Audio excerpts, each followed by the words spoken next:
¿Alguna vez ha notado cómo los cristianos tienen la tendencia de ir a los extremos cuando piensan en aplicar el Antiguo Testamento a la vida moderna? En un extremo, algunos piensan que necesitamos hacer precisamente lo que hizo el pueblo de Dios en la época del Antiguo Testamento. En el otro extremo, piensan que debemos simplemente olvidar lo que Dios mandó hacer a su pueblo en los días del Antiguo Testamento. Pero en realidad, la verdad se encuentra entre estos dos extremos. Cuando se trata de aplicar el Antiguo Testamento a nuestros días, necesitamos recordar dos cosas. Nunca deberíamos regresar al pasado, pero nunca deberíamos olvidar el pasado. Esta es la 8ª lección en nuestra serie Él nos dio las Escrituras, los fundamentos de la interpretación, y la hemos titulado Las épocas del Antiguo Testamento y la aplicación moderna. En esta lección, exploraremos las diferentes formas en que la fe del Antiguo Testamento se desarrolló a través de las grandes eras o épocas de la historia, y explicaremos cómo este desarrollo impactó nuestra propia aplicación de las Escrituras. En una lección anterior, vimos que las audiencias originales de las Escrituras difieren de las audiencias contemporáneas en por lo menos 3 formas. Las audiencias originales vivieron en diferentes épocas históricas de las que nosotros vivimos. Sus culturas eran diferentes a las nuestras, y eran diferentes tipos de personas. Aunque estas 3 diferencias se interconectan en innumerables maneras, enfocaremos nuestra atención en las épocas del Antiguo Testamento y en cómo éstas afectan la aplicación moderna. Exploraremos la asociación entre las épocas del Antiguo Testamento y la aplicación moderna de 2 maneras. Primero, observaremos la división de las épocas de la historia del Antiguo Testamento. Y segundo, consideraremos el desarrollo de las épocas que representan estas divisiones. Comencemos con la división de las épocas de la historia del Antiguo Testamento. El Antiguo Testamento reporta muchos cambios teológicos que tuvieron lugar a lo largo de la historia. Los cambios teológicos ocurrieron cada vez que Dios alteró sus expectativas con respecto a los conceptos, los comportamientos y las emociones de su pueblo. Y cuando los cambios eran lo suficientemente importantes, se convirtieron en la base para identificar la división de las épocas. Los cristianos han descrito estos cambios de muchas maneras, pero una ilustración muy útil y a la vez común compara la teología del Antiguo Testamento a un árbol en crecimiento. Un árbol saludable pasa por muchos cambios mientras crece de una pequeña semilla hasta su total maduración. Pero el crecimiento de los árboles en muchas partes del mundo está ligado a los ciclos anuales del clima. Los árboles tienen cambios pequeños en las temporadas frías y cambios más rápidos en temporadas calientes. El crecimiento del Antiguo Testamento también se dio por temporadas. Algunas veces cambió relativamente poco, pero en otras ocasiones cambió dramáticamente y alcanzó nuevas etapas de maduración. Estas etapas de madurez corresponden a las distintas divisiones de las épocas del Antiguo Testamento. Cada época es un periodo de tiempo caracterizado por una transición substancial y larga en la teología del Antiguo Testamento. Discutiremos la división de las épocas del Antiguo Testamento en 3 pasos. Primero, conoceremos la variedad de maneras en las que los eruditos han dividido la historia registrada en la Biblia. Segundo, describiremos un esquema útil de las épocas que muchas tradiciones cristianas usan. Y tercero, señalaremos algunas implicaciones que este esquema tiene para la aplicación moderna de las Escrituras. Comencemos con la variedad de maneras en las que el Antiguo Testamento ha sido dividido. No debe sorprendernos saber que los teólogos han encontrado diferentes maneras de dividir la historia registrada en el Antiguo Testamento. Por un lado, el tiempo no pasa en periodos drásticamente segmentados, de tal manera que la transición entre cada época generalmente toma lugar gradualmente y las épocas mismas con frecuencia se superponen. Por otro lado, las divisiones que los teólogos marcan dependen del criterio que usan. Pensemos acerca de la manera en que esto sucede en la ciencia. Los arqueólogos tienden a dividir la historia de acuerdo a los desarrollos en la metalurgia, así que ellos hablan acerca de la temprana, media y tardía edad del bronce, y la temprana, media y tardía edad del hierro. Los sociólogos tienden a enfatizar los desarrollos políticos. Así que ellos hablan acerca del periodo tribal, la era temprana nacional, los tiempos de la monarquía, el periodo del exilio y el periodo del post-exilio. De manera similar, los teólogos obviamente tienden a usar criterios teológicos para delinear las épocas, pero ellos no siempre están de acuerdo en las divisiones, porque la teología en el Antiguo Testamento se desarrolló en diferentes formas en diferentes tiempos. Cuando un árbol pasa a través de las etapas del crecimiento, sus diferentes partes no crecen al mismo tiempo o al mismo ritmo. Algunas veces, la enfermedad puede atrofiar el crecimiento de una rama mientras las otras crecen. La corteza del tronco de los árboles puede crecer más lenta y discretamente, y sus pequeñas ramas y hojas pueden crecer rápidamente en comparación. De manera similar, algunas partes de la teología del Antiguo Testamento avanzaron lentamente, otras procedieron a un ritmo medio y otras cambiaron rápidamente. Y muchas de esas partes crecieron en diferentes momentos. Si cada aspecto de la fe de Israel hubiera cambiado al mismo ritmo y en el mismo tiempo, hubiera sido muy fácil para los intérpretes estar de acuerdo en las divisiones. Pero tal y como está, los teólogos han dividido la historia del Antiguo Testamento en una variedad de formas. Dado que las Escrituras son una revelación progresiva, es importante conocer dónde estamos en el desarrollo del plan de Dios. Los teólogos hablan acerca de dividir el plan de Dios en diferentes eras y épocas. Tenemos ejemplos en el Nuevo Testamento de cómo el Nuevo Testamento divide al Antiguo Testamento. Pensemos en la genealogía de Mateo. Comienza con Abraham. Después, a través de David, se va a la historia del Antiguo Testamento, desde Abraham hasta David, desde David hasta el exilio, del exilio hasta Cristo. Esa es la manera en la que la Biblia divide la historia del Antiguo Testamento, viendo su única importancia y cómo llega a nosotros. Hay otras maneras en las que el Nuevo Testamento hace la división. Pensemos en Pablo, en Romanos capítulo 5, en 1 Corintios 15. Podemos hablar de Adán y Cristo antes de la ley y después de la ley. Creo en la reflexión de todo el consejo de Dios. Una manera en la que podemos hacerlo es a través de los pactos bíblicos. Caminar a través de la vida de Adán, el pacto de la creación, a través de Noé, a través de Abraham, el pacto abrahámico, el antiguo pacto, asociado con Israel y Moisés, el pacto davídico y la anticipación del nuevo pacto. Esto es una manera dada por Dios en la que la historia de la redención se despliega como un pacto conduciéndonos al siguiente pacto y finalmente culminando en Jesucristo. Esto es una manera muy útil de pensar en cómo nos movemos desde Génesis hasta Cristo, cómo el consejo de Dios encaja. Y muchas de las formas en las que el Nuevo Testamento habla de la historia del Antiguo Testamento y de la redención sigue este patrón pactual. Ahora que hemos reconocido la validez que tiene la variedad de la división de las épocas de la historia del Antiguo Testamento, consideremos un esquema útil que muchos intérpretes han adoptado. Una de las formas más populares para dividir la historia del Antiguo Testamento es asociando cada época con un pacto de Dios. Los pactos de Dios con su pueblo siempre implicaban cambios teológicos importantes, y por lo tanto proveían límites útiles para la división entre cada época.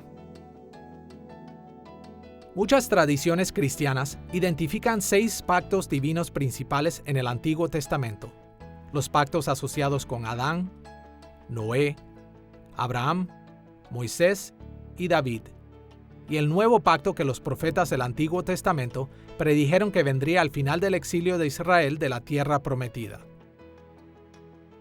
Con respecto a Adán, hay que señalar que el registro de Génesis capítulos 1 al 3 no usan el término hebreo berit, el cual regularmente se traduce como pacto. Aún así, Génesis forzosamente implica que Dios hizo un pacto con Adán. Solo como un ejemplo, en Génesis capítulo 6, versículo 18, Dios dijo que Él establecería su pacto con Noé. El verbo hebreo traducido como establecer es kum, el cual era usado para describir la confirmación de algo que ya existía, en lugar de describir el comienzo de algo que es totalmente nuevo.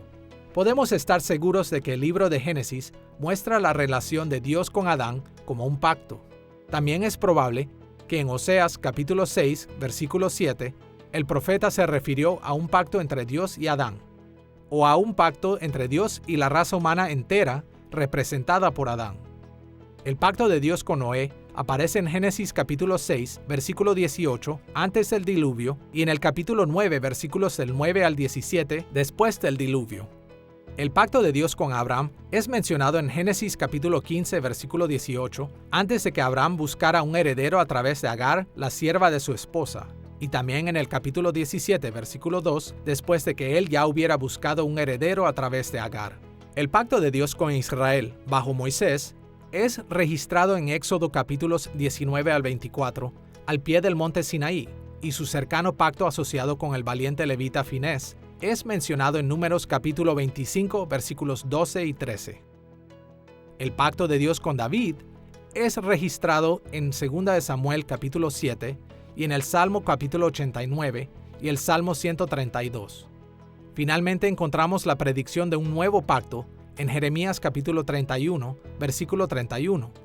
Este mismo pacto es también llamado el pacto de paz, en Isaías capítulo 54, versículo 10, y Ezequiel capítulo 34, versículo 25, y pasajes como Lucas capítulo 22, versículo 20, y Hebreos capítulo 8, versículos 6 al 12, nos aseguran que este pacto ha llegado en Cristo.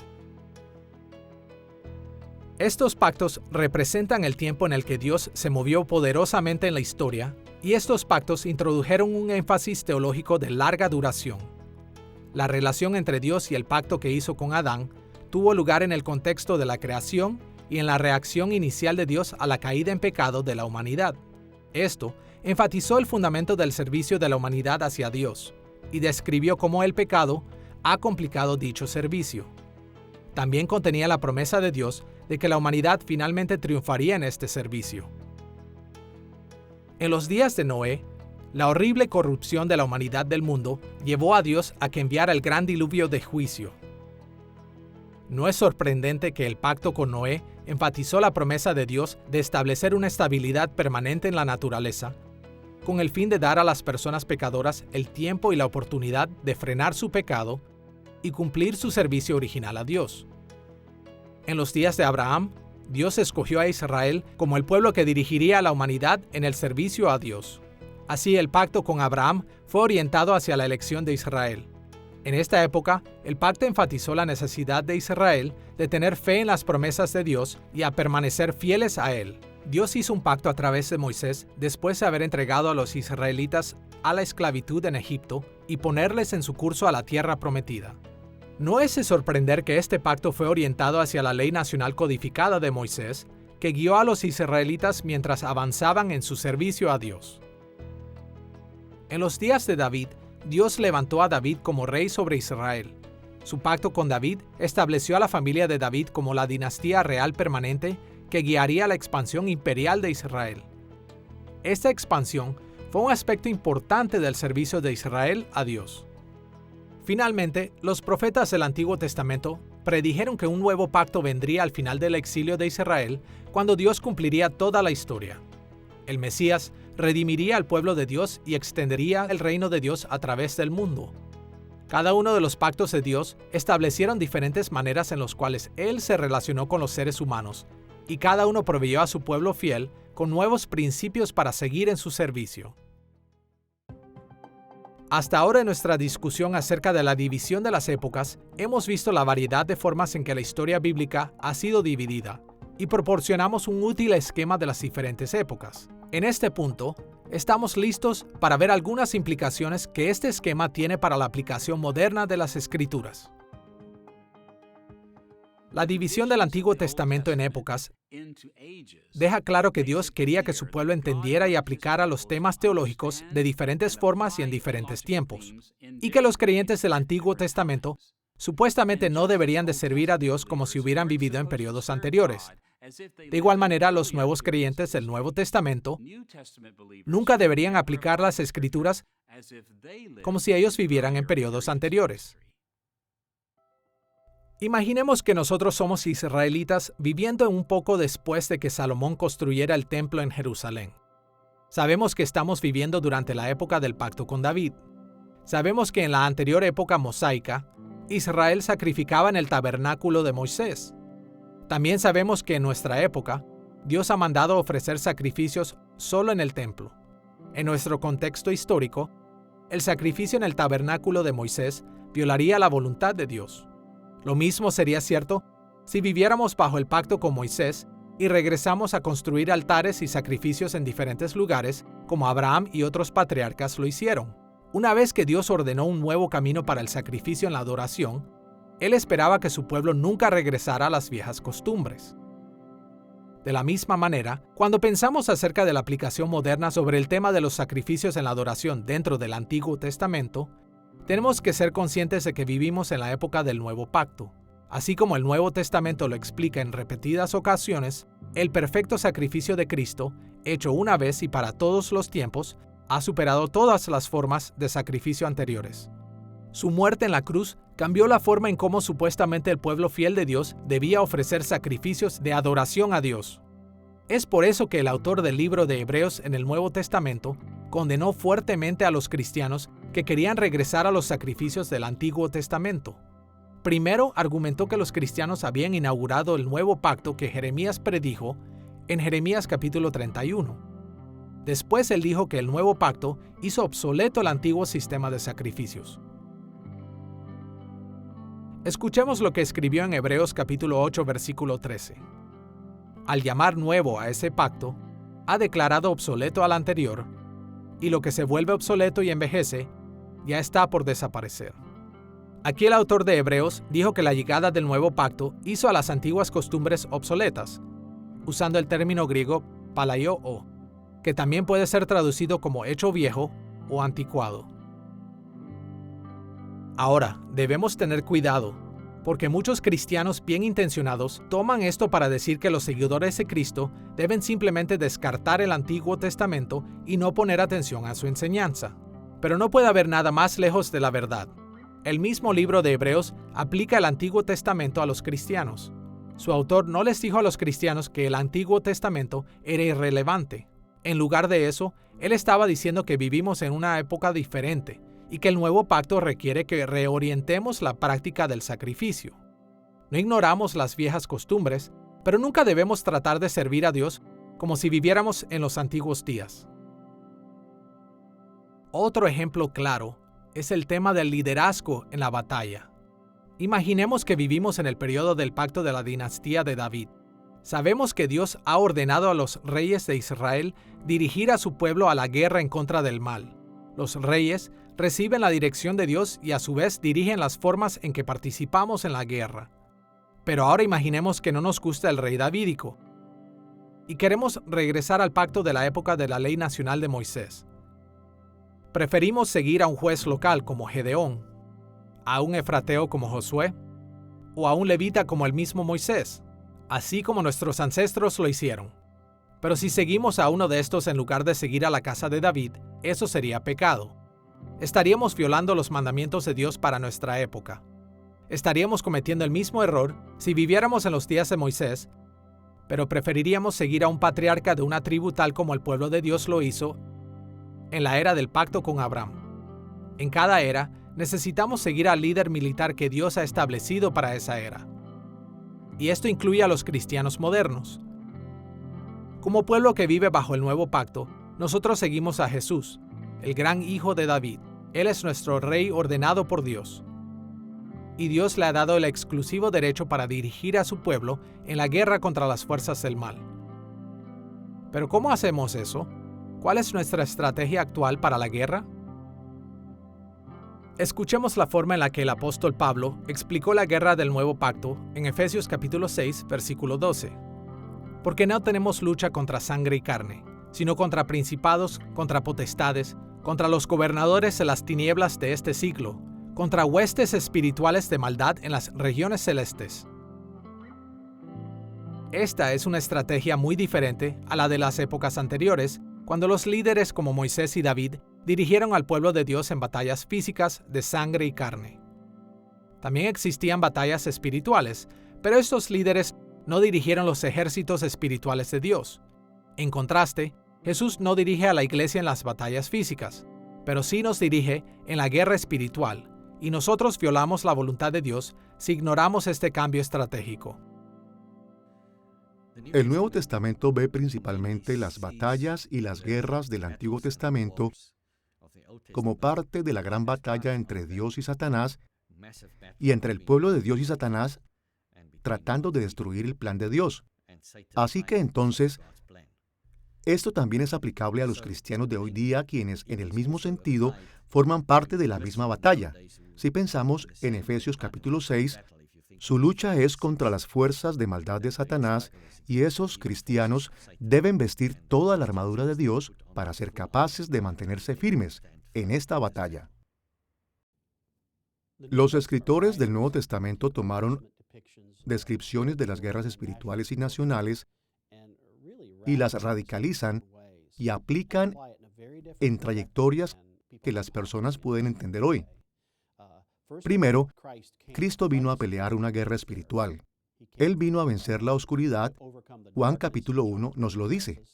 El problema no era que la oscuridad no lo comprendía, sino que trataba de superarlo. Y Él hizo esta batalla contra la oscuridad. Vemos esto en el Evangelio de Juan. Y por eso Cristo vino como el guerrero divino que lucha contra el príncipe de este mundo, Satanás. En Juan capítulo 12, Jesús dijo que la hora de su glorificación había llegado, la cual es la hora de su crucifixión. Y Él dijo que en ese momento el príncipe de este mundo será echado por tierra. Cuando Pablo dijo que las armas de nuestra guerra son la palabra de Dios, la oración y la fe, como lo hace en Efesios capítulo 6, dice que esto ya no es más una guerra geopolítica nacional, que los cristianos no debemos ser nacionalistas en la forma en la que perciben la guerra. Está la espada y está la cruz, y nuestra tendencia como seres humanos es bajar la cruz y tomar la espada. Pero Jesús dijo, nadie puede ser mi discípulo a menos que tome su cruz y me siga. Peleamos la guerra espiritual hoy en día por el autosacrificio, una clase de amor abnegado que Jesús demostró desde la cruz y en toda su vida y ministerio terrenal. Dios siempre ha esperado que su pueblo le sirva de forma apropiada a las distintas épocas de los pactos en los cuales vivían. Así que entender que la historia del Antiguo Testamento se dividió en grandes épocas del pacto es esencial para aplicar las Escrituras en nuestros días. En lugar de retroceder el reloj, como si Dios no hubiera movido la historia hacia adelante, debemos trazar el desarrollo de cada tema teológico a lo largo del camino, a través de cada época del pacto, hasta llegar al nuevo pacto en Cristo. Ahora que hemos considerado las épocas del Antiguo Testamento y la aplicación moderna en términos de su división en el Antiguo Testamento, exploremos las diferentes formas en que el desarrollo de las épocas debe participar en la aplicación moderna. Para ilustrar el concepto del desarrollo de las épocas, pensemos una vez más en un árbol creciendo. Imaginemos que tenemos una fotografía de una semilla y una fotografía de un árbol creciendo de una semilla. La semilla y el árbol se ven tan diferentes que es difícil creer que son una misma cosa, pero en diferente tiempo. Pero lo son. Son el mismo organismo en diferente etapa de desarrollo. Inclusive tienen la misma estructura genética en su ADN para probarlo. De la misma manera, las épocas de antes y después del Antiguo Testamento tienen incontables diferencias entre ellas. Pero si aprendemos acerca de sus estructuras teológicas subyacentes, su ADN por así decirlo, descubriremos que estos cambios teológicos reflejan el desarrollo orgánico de una sola fe creciente. Exploraremos el desarrollo de las épocas del Antiguo Testamento en 4 partes. Primero, veremos que los 2 personajes principales detrás del desarrollo siguen siendo consistentes a través de la historia bíblica. Segundo, veremos que cada una de las épocas se conectan con las otras épocas en una trama unificada. Tercero, veremos que los mismos autores del Antiguo Testamento generalmente aplicaron épocas anteriores a audiencias posteriores. Y cuarto, señalaremos algunas conexiones entre las épocas en las que los autores del Antiguo Testamento se basaron para hacer estas aplicaciones. Comencemos con los personajes principales de la historia bíblica. A lo largo de la historia registrada en las Escrituras, los mismos personajes están enganchados en el gran conflicto entre las fuerzas del bien y las fuerzas del mal. En términos literales, Podemos decir que las fuerzas del bien están lideradas por el protagonista o héroe de la historia, el cual es Dios mismo. Y las fuerzas del mal están lideradas por el antagonista o villano, la criatura de la maldad suprema, Satanás, quien trata de impedir que Dios logre su objetivo. Satanás es muy poderoso e inteligente, pero él sigue siendo una criatura y siempre está bajo el soberano control del Creador. Aún así, Dios ha permitido a Satanás ser su oponente mientras el drama divino se desarrolla. Dios es el Rey Creador Supremo quien gobierna desde su trono celestial y llena su palacio celestial con su brillante gloria. Las criaturas le sirven en el cielo y le honran. Pero Dios siempre ha estado determinado a incrementar su honor extendiendo su gloria a través de la tierra. Para alcanzar su meta, Dios planea extender su reino en la tierra para que la tierra se convierta como el cielo. Cuando eso suceda, cada criatura, sobre y debajo de la tierra, le rendirá alabanza y adoración sin fin. Dios emplea millares de espíritus que trabajan hacia ese fin, pero Él le ha dado a su imagen terrenal, la humanidad, el honor de llenar y sojuzgar la tierra. A través de la Biblia, somos representantes de Dios, preparando al mundo para la muestra final de su gloria. Por el otro lado del conflicto, Satanás resiste la propagación de la gloria de Dios, tratando de evitar que la humanidad llene la tierra y así no poder sojuzgarla para Dios. Para contrarrestar la propagación del reino de Dios a través de la tierra, Satanás dirige a muchos espíritus y seres humanos en rebelión contra Dios y en conflicto con los servidores humanos y espirituales de Dios. Él gana aliados humanos para su causa a través de una gran variedad de medios, incluyendo mentiras, decepción, falsa religión y apela a los deseos pecaminosos de la humanidad caída.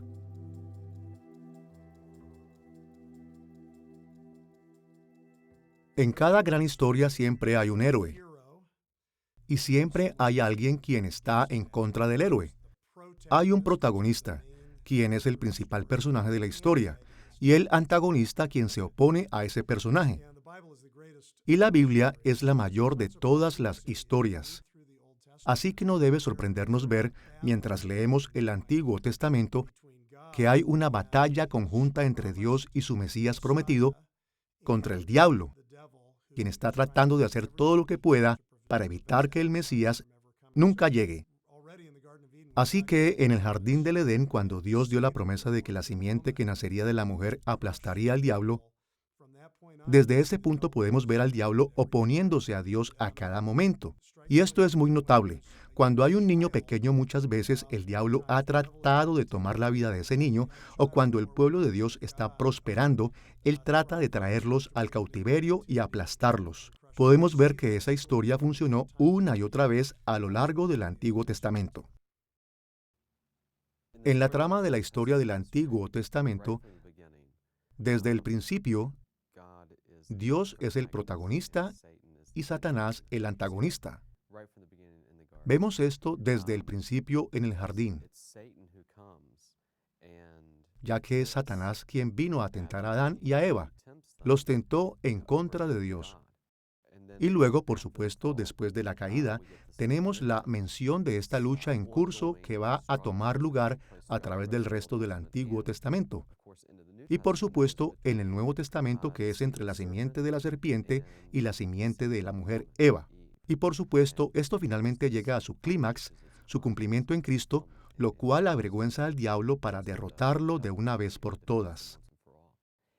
Y creo entonces que vemos que eso se mantiene reproduciéndose a través del tiempo en el Antiguo Testamento como la simiente de la serpiente, la cual podemos generalizar como los enemigos de Dios. Continuamente se resiste a Dios, se resiste al pueblo de Dios, yendo a la guerra con ellos, oprimiéndolos, y eso sucede siempre. Y cuando, por decir, tenemos a Israel siendo oprimido en la batalla contra los filisteos, solo como un ejemplo, eso es más que solo Israel contra los filisteos. Yo creo que detrás de eso, debajo de eso, está en curso la guerra entre Dios y Satanás. Ahora, debemos admitir que los cristianos modernos generalmente restan importancia de esta batalla entre Dios y Satanás. Muchos de nosotros venimos a la Biblia con muy poco conocimiento de cómo el mundo empírico es influenciado por Dios y por los espíritus que le sirven, como también por Satanás y los espíritus que le sirven. Pero las audiencias originales de las Escrituras no tenían este problema. Ellos ya entendían las interconexiones dinámicas entre las realidades espirituales y empíricas. De hecho, esta creencia era tan común en el mundo antiguo que los autores de las Escrituras nunca sintieron la necesidad de proveer una completa descripción de esto. Así que, como personas modernas, si comenzamos a observar el drama de las Escrituras en términos de su conflicto espiritual, descubriremos lo que las audiencias originales de la Biblia ya conocían. Este conflicto subyace a todo lo que la Biblia dice. Con los personajes principales de las Escrituras en mente, dirijámonos a un segundo aspecto en el desarrollo de las épocas del Antiguo Testamento, la trama fundamental de la Biblia. A pesar de las innumerables diferencias entre las épocas de cada pacto, todas esas variaciones encajan en una narración unificada que abarca todo sobre el conflicto entre Dios y Satanás. Por razones de conveniencia, trataremos a las épocas del pacto de las Escrituras como los principales capítulos de la historia de la Biblia, en donde Dios está propagando su gloria con el fin de obtener alabanza sin fin. El drama se abre en el primer capítulo, la época de Adán. En el comienzo de este capítulo, Dios pone a los primeros seres humanos en el único lugar donde su gloria visible inicialmente apareció en la tierra, el jardín del Edén, el cual sirvió como su palacio sagrado. De acuerdo con su propósito para la creación, Dios comisionó a Adán y Eva a expandir las fronteras de su santo jardín, llenando y sojuzgando la tierra.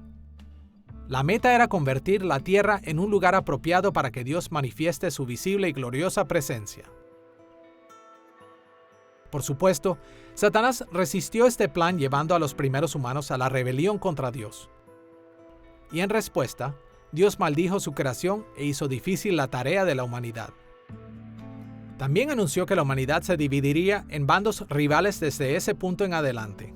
La simiente de la mujer consistiría en personas que sirven a los propósitos de Dios, y la simiente de la serpiente consistiría en personas que se unieron a la rebelión de Satanás.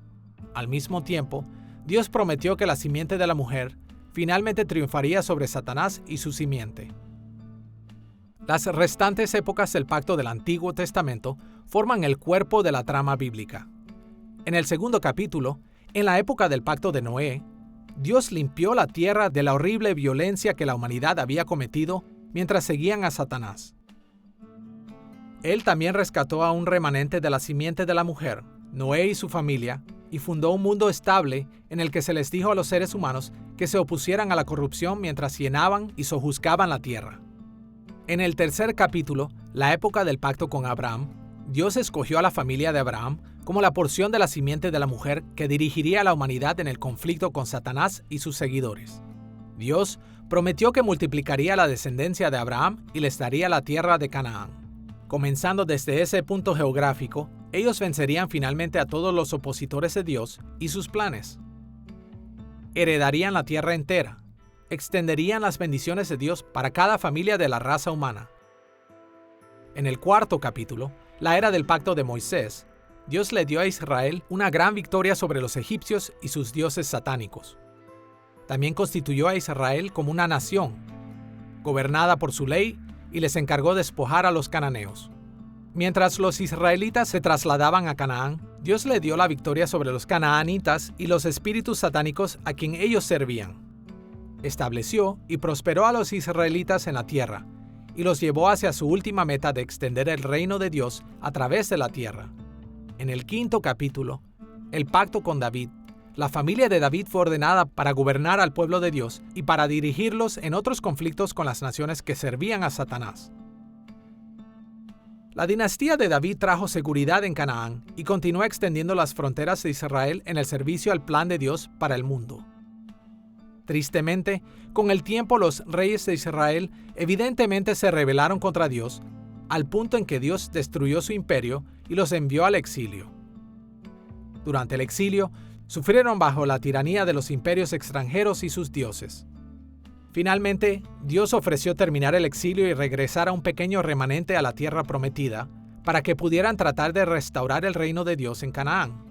Pero aún ese remanente falló en mantenerse fiel, así que el exilio continuó bajo la tiranía del mal. El último capítulo mencionado en el Antiguo Testamento es el climático nuevo pacto que Dios dijo que establecería cuando un remanente de Israel se arrepintiera y el gran hijo de David, el Mesías o Cristo, expiará por sus pecados. El Mesías dirigiría a Israel en la victoria final sobre Satanás, sobre los espíritus malvados y sobre las naciones que les sirvan. Él aplastará a Satanás y juzgará a todos sus seguidores. Al final el Mesías hará todas las cosas nuevas, reinando sobre la tierra con el pueblo de Dios. La gloria de Dios llenará la creación y cada criatura lo adorará eternamente. Este resumen de la historia bíblica nos muestra que a pesar de las diferencias entre las épocas del pacto del Antiguo Testamento, se construyeron una sobre otra como capítulos de una larga narrativa, en lugar de contradecirse o desplazarse, o incluso desacreditarse entre sí. Cada una de estas etapas de la historia contribuyen de forma acumulativa para el desarrollo de la historia unificada de las Escrituras. Hasta ahora, hemos considerado los personajes principales del desarrollo de las épocas del Antiguo Testamento y mostramos que cada época está conectada a las otras en una trama unificada. Ahora estamos listos para ver que los autores del Antiguo Testamento frecuentemente aplicaron las épocas anteriores a las audiencias posteriores. En el comienzo de esta lección, resumimos la aplicación del Antiguo Testamento diciendo: nunca hay que regresar al pasado, pero nunca hay que olvidar el pasado. No vivimos en el pasado, y por esa razón no debemos pensar, comportarnos como si viviéramos en los tiempos antiguos. Pero somos parte de una historia que incluye el pasado. Y los autores del Antiguo Testamento sabían esto muy bien. Ellos reconocieron que el único Dios verdadero se había revelado a sí mismo a través de la única religión verdadera, a través del tiempo. Y esto significó que las cosas que Dios había dicho y hecho en el pasado continuarían guiando a su pueblo a través del tiempo.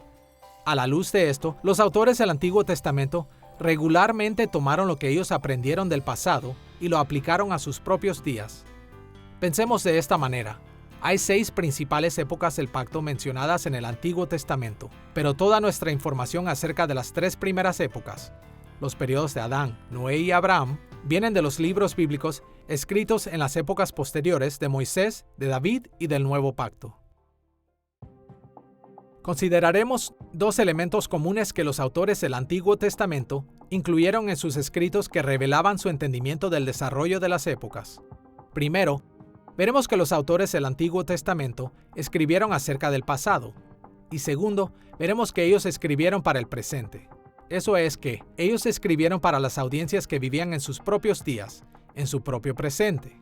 Observemos primero el hecho de que los autores del Antiguo Testamento escribieron acerca del pasado. Todos los libros del Antiguo Testamento tratan explícitamente con el pasado. Consideremos el Pentateuco, los libros de Génesis, Éxodo, Levítico, Números y Deuteronomio. Moisés escribió todos estos libros durante su época del pacto, pero en Génesis, él registró eventos que tuvieron lugar en pasado distante, durante las épocas del pacto de Adán, Noé y Abraham. En los libros de Éxodo, Levítico, Números y Deuteronomio, él no se fue muy atrás en la historia. Pero incluso ahí, se centró en eventos que habían tenido lugar antes de que los libros se escribieran. El resto de los libros del Antiguo Testamento fueron escritos en la época del pacto con David, y también llevaron a sus audiencias al pasado. Por ejemplo, el libro de Job fue probablemente escrito durante el periodo monárquico de la época de David. Sin embargo, este reporta eventos que tuvieron lugar en la época de Abraham, mucho antes de la monarquía. Los libros de Josué, Jueces y Ruth fueron escritos en la era del pacto con David, pero ellos reportan eventos que tuvieron lugar cerca del final de la época de Moisés, antes de que David se convirtiera en rey. Los libros de Samuel, Reyes, Crónicas, Esdras, Nehemías y Esther principalmente refirieron a sus audiencias a eventos de un pasado reciente. Esto también es cierto de todos los libros proféticos del Antiguo Testamento, de Isaías hasta Malaquías. Los profetas primero ministraron a través de discursos y acciones proféticas y solo después registraron sus ministerios para expandirse a sus audiencias contemporáneas. Así que sus libros fueron mayormente escritos registrando acciones proféticas y discursos que ya habían sido dados. De la misma manera, Proverbios, Cantares y Eclesiastés fueron también reflexiones teológicas de un pasado reciente. Ahora que hemos entendido que los autores del Antiguo Testamento escribieron acerca del pasado, vayamos al hecho de que ellos escribieron para el presente, en otras palabras, para sus propias audiencias contemporáneas.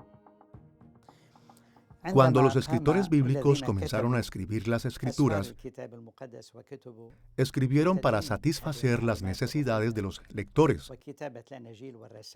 Y ellos no se sentaron y escribieron solo por el amor de escribir. En lugar de eso, escribieron para satisfacer las necesidades de las personas para el aprendizaje, la orientación y la estructura. Por esta razón, había un propósito detrás de cada libro. La inspiración no era una cuestión de solo sentarse y escribir. El problema era que había una necesidad. Levántate y escribe. Es por eso que cada escritor tomó en cuenta la necesidad de su pueblo para proveer la información de manera en que el pueblo pudiera entender. Los autores de las Escrituras pusieron mucha atención a las circunstancias de las audiencias para las que escribieron. No queremos decir que estaban diseñadas para las circunstancias originales y que no pueden significar nada para los lectores posteriores. Pablo dice en Romanos 15:4 que las cosas se escribieron para nuestro estímulo. Los escritores de las Escrituras pusieron cuidado especial a lo que estaba pasando en la vida de las personas para las que escribieron. Génesis está escrito para personas quienes acababan de dejar Egipto. Ellos acababan de hacer enojar al imperio más poderoso en la tierra. Se estaban preparando para ir a una tierra en donde tendrían que luchar. Necesitaban saber que no tenían nada que temer, por lo que el libro de Génesis inicia con esta imagen de Dios, quien hizo todo, quien está en control de todas las naciones, quien hizo promesas a los patriarcas y está manteniendo esas promesas. Israel no tenía por qué estar temeroso. Una vez que conocemos las circunstancias de la audiencia original, que realmente nos ayuda a ver no solo lo que las Escrituras dicen, sino por qué lo dicen. Nos preguntamos, ¿dónde enfrentamos circunstancias similares a las de Israel en el desierto después de que salieron de Egipto?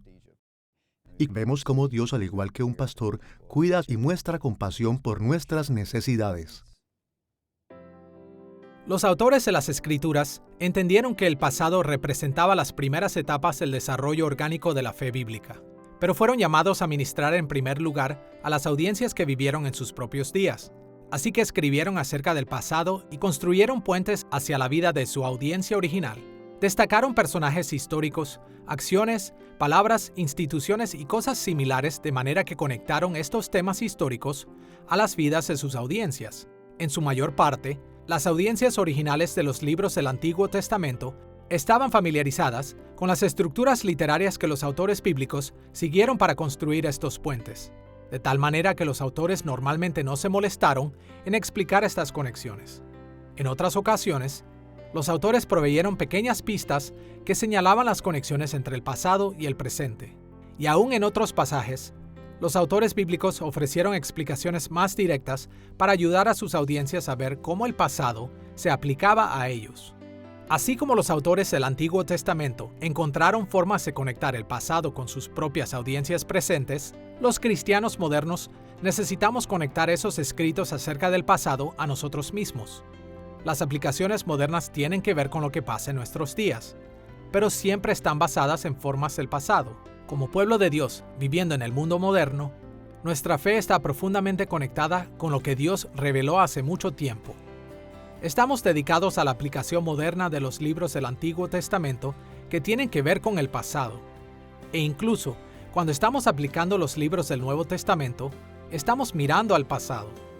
Algunos libros como Apocalipsis se centran un poco en el futuro, pero aún Apocalipsis es un registro de las visiones que su autor Juan aplicó a su audiencia original en el pasado. De una manera u otra, cada libro de las Escrituras se concentra en lo que Dios hizo en el pasado. Así que, en orden de aplicar estos libros en el mundo moderno, tenemos que concentrarnos también en el pasado. Hasta este punto, En nuestra discusión del desarrollo de las épocas, hemos cubierto los principales personajes de las diferentes épocas del Antiguo Testamento en este desarrollo, la trama unificada de las Escrituras y el hecho de que los autores del Antiguo Testamento aplicaron épocas anteriores a sus audiencias contemporáneas. Ahora estamos listos para enfocarnos en los tipos de conexiones que los autores bíblicos elaboraron entre el pasado y el presente. Hablaremos de 3 tipos de conexiones que los autores del Antiguo Testamento elaboraron entre el pasado y el presente.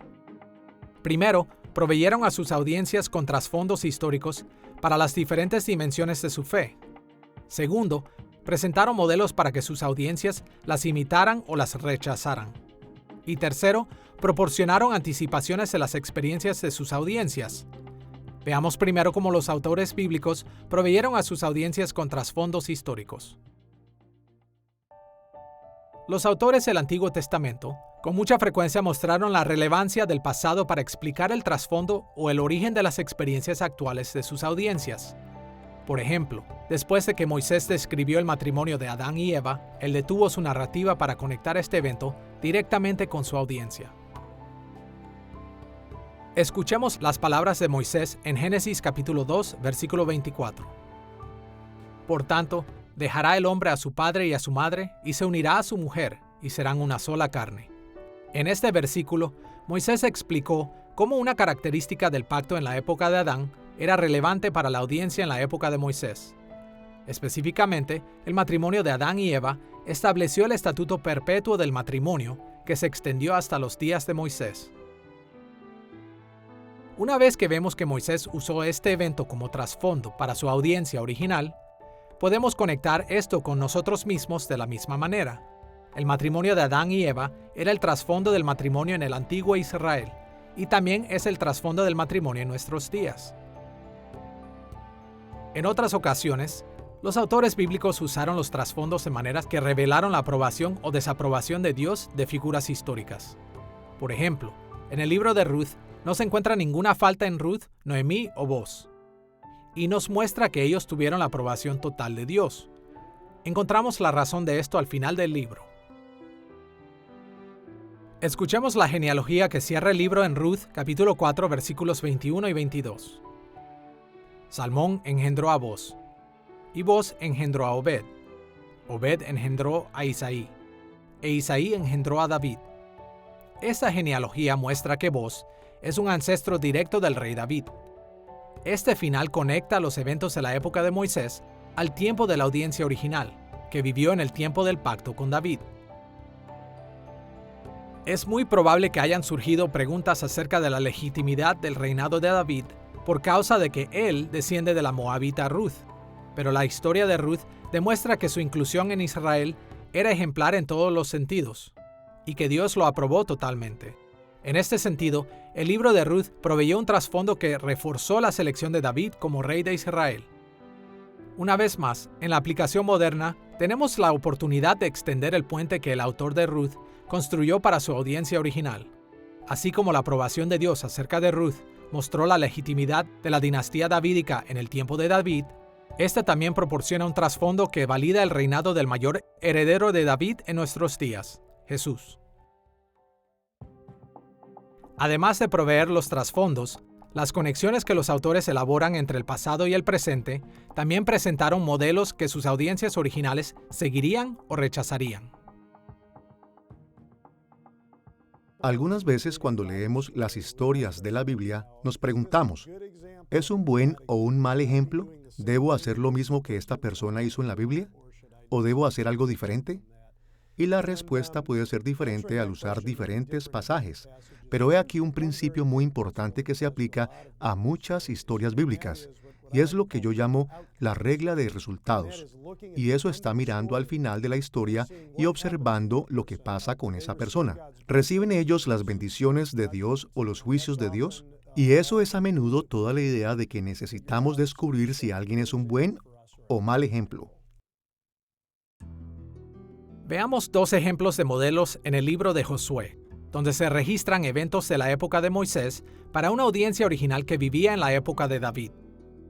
El autor de Josué proveyó un modelo positivo en el desempeño de Israel en la batalla contra Jericó en Josué capítulos 2 al 6, y un modelo negativo en su desempeño en la batalla contra Ai, en Josué capítulo 7. En el largo relato de la batalla de Jericó, no hay ningún indicio de que Josué, sus espías o el ejército de Israel hicieron algo en contra de la voluntad de Dios.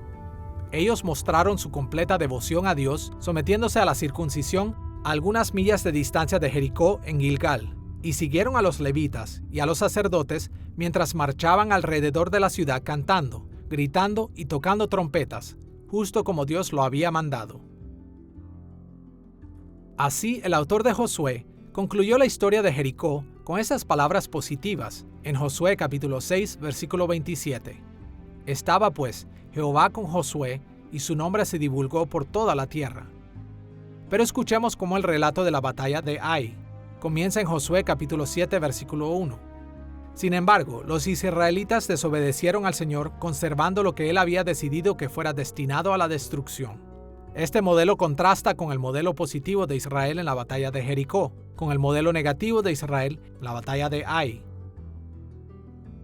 Cuando Israel atacó primero la pequeña ciudad de Ai, el enorme ejército de Israel fue derrotado debido a que el israelita Acán había robado la propiedad de Jericó, rebelándose en contra del mandamiento de Dios de que todos los despojos de la guerra se dedicarían a él.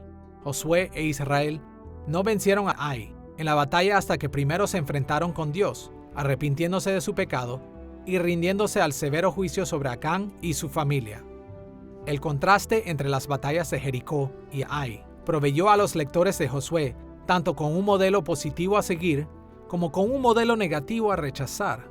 Al observar estos modelos, suponemos que los lectores originales en la época de David aprenderían a seguir a sus propios reyes en las batallas.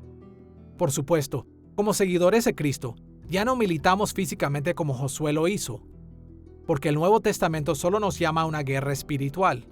Aún así, en la aplicación moderna, extendemos el puente de estos mismos modelos positivos y negativos con el fin de aprender las formas apropiadas para participar en la guerra espiritual.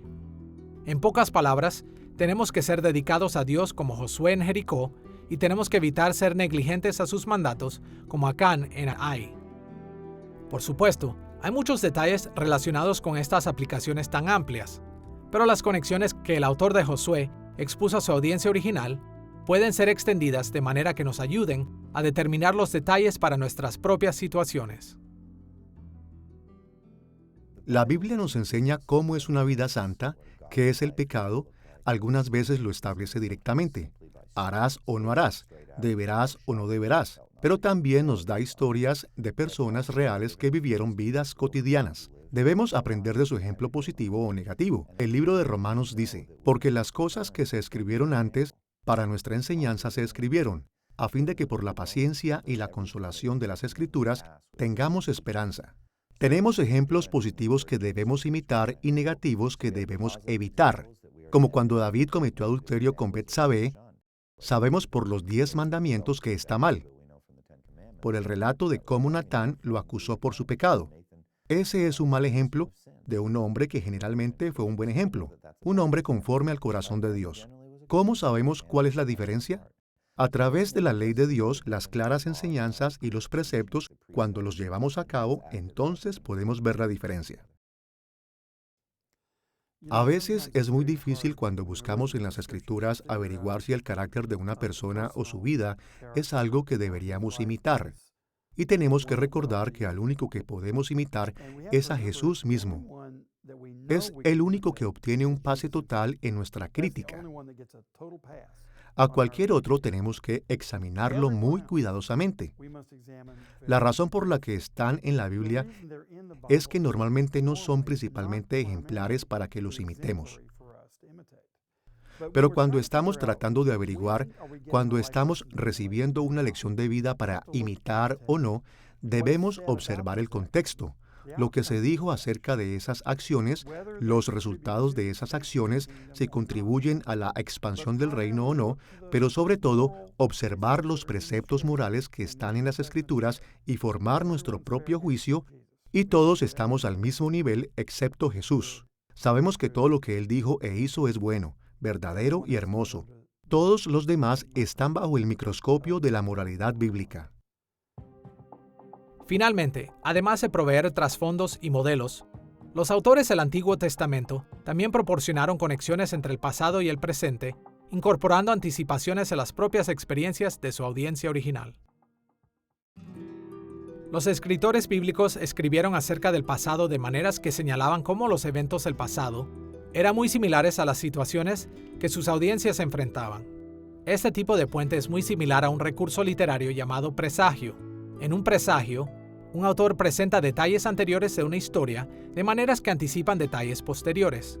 Y los escritores bíblicos algunas veces escribieron acerca del pasado con intenciones similares. Ellos escribieron acerca de eventos del pasado de maneras que anticiparon las experiencias de sus lectores. Una bien conocida anticipación ocurre en la historia de Moisés sobre la estancia de Abraham en Egipto, registrada en Génesis capítulo 12, versículos del 10 al 20. Por supuesto, Moisés dijo la verdad de lo que sucedió en la época de Abraham, pero él explicó la historia de tal manera que ayudaría a su audiencia original a reconocer los muchos paralelismos entre Abraham y ellos mismos. Por ejemplo, Abraham fue a Egipto a causa de una hambruna, al igual que los lectores originales de Moisés habían estado en Egipto por causa de una hambruna. Faraón injustamente retuvo a Abraham en Egipto, tomando a Sarai para su harén, de manera similar a la que injustamente los egipcios retuvieron a los israelitas como esclavos en los días de Moisés. Dios libró a Abraham enviando una plaga sobre la casa de Faraón, y él liberó a Israel en los días de Moisés, enviando plagas sobre Egipto y sobre la casa de Faraón. Faraón envió a Abraham lejos con grandes riquezas, y en el Éxodo, en los días de Moisés, Faraón y los egipcios enviaron lejos a los israelitas con las riquezas de Egipto. Moisés expuso estos paralelismos para mostrar que la experiencia de Abraham anticipaba su propia experiencia. Moisés quería animar a sus lectores originales a alejarse de idealizar su tiempo en Egipto, a ver su liberación como un hecho poderoso de Dios a su favor. Una vez más, en las aplicaciones modernas, nuestra tarea es ver el puente que Moisés construyó desde la vida de Abraham hasta su audiencia original, y extender ese puente a nuestras vidas modernas. Por ejemplo, el Nuevo Testamento enseña que Cristo nos ha liberado de la tiranía del maligno, así como Dios anteriormente liberó a Abraham y después liberó a Israel. A través de similitudes como estas, la estancia de Abraham en Egipto también anticipa las formas modernas en las que los cristianos debemos entender nuestra fe y nuestro servicio a Dios. Siempre que aplicamos las Escrituras, necesitamos considerar el desarrollo de las épocas que tuvieron lugar entre los tiempos de la Biblia y nuestros tiempos, y las conexiones que los autores del Antiguo Testamento expusieron a través de los diferentes trasfondos, modelos y anticipaciones proveen patrones que nos ayudan a cerrar la brecha entre estas épocas históricas. En esta lección sobre las épocas del Antiguo Testamento y la aplicación moderna, observamos la división de las épocas de la historia del Antiguo Testamento en términos de su variedad, un trasfondo común de las épocas y las implicaciones de estas divisiones. Y consideramos el desarrollo de las épocas entre estas divisiones en términos de sus personajes consistentes, su trama unificada, el uso de épocas anteriores por los autores bíblicos y las conexiones entre las épocas que ayudan a nuestra aplicación. Como hemos visto, los pactos de Dios dividieron la historia bíblica en épocas principales que tienen diferentes orientaciones teológicas. Nunca debemos tratar de servir a Dios en nuestros días regresando a las formas del pasado, pero nunca debemos olvidar lo que Dios reveló en el pasado. Cuando tenemos en cuenta las formas en las que los temas teológicos se desarrollaron orgánicamente de una era a la siguiente, encontramos que todo lo que Dios reveló en las eras anteriores del pacto tenían mucho que enseñarnos acerca de cómo servirle en nuestra era, incluso en la era del nuevo pacto en Cristo.